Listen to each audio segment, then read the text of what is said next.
the jiu-jitsu point system, okay? It's pretty confusing. I know I had a hard time when I was first starting off trying to figure out what was going on. Especially there's some weird things that we have to kind of go over, and it'll make sense hopefully at the end. But when we're talking about the jiu-jitsu point system, let's talk about IBJJF. They're the federation. They're International Brazilian Jiu-Jitsu Federation. Okay, they kind of like run the show. If you want your black belt diploma, you get it through them. Okay, and then kind of all smaller tournaments kind of copy off of their point system. They all kind of make their adjustments, but it's a lot easier to learn this and then make your adjustments for the small tournaments.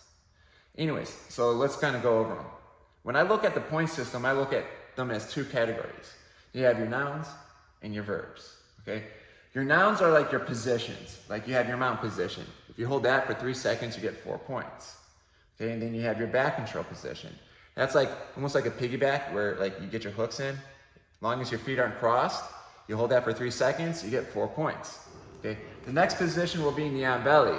That's pretty self-explanatory. You're balancing your knee on their belly, your other knee's off the ground. You hold that for 3 seconds, you get 2 points. Okay, now this one here on the bottom here in blue, I kind of did that in blue is because this is the tricky one.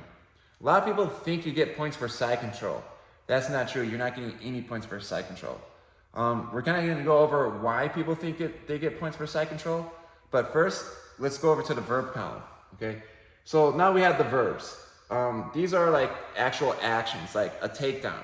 Okay. A takedown is when 2 people are standing and one person uses the technique and puts the other one to the ground, holds them down for 3 seconds, and then you'll get your 2 points for the takedown. That's hard to do. Good job. The next verb would be sweeps. A sweep is anytime you use your guard, you're underneath someone, and you use your guard to use a technique and get on top of them. Okay, that's hard to do. That's 2 points. Good job. All right, so now let's go to passing guard. Passing guard is when you're in front of someone and they're like establishing an open guard or something like that, and you actually have to like grab their legs and pass their guard. Okay. And now, to show that you pass guard, usually you get side control or mount or one of the positions, okay? So what happens is, you pass guard, you get side control, and you look up, and you see the referee give out some points. And you think, cool, I got side control, I just got side control points. That's not true. You actually got guard passing points, which is 3 points. Getting side control just showed that you passed the guard. So a lot of people think you're getting points for that side control. You're not. You're actually getting points for passing the guard.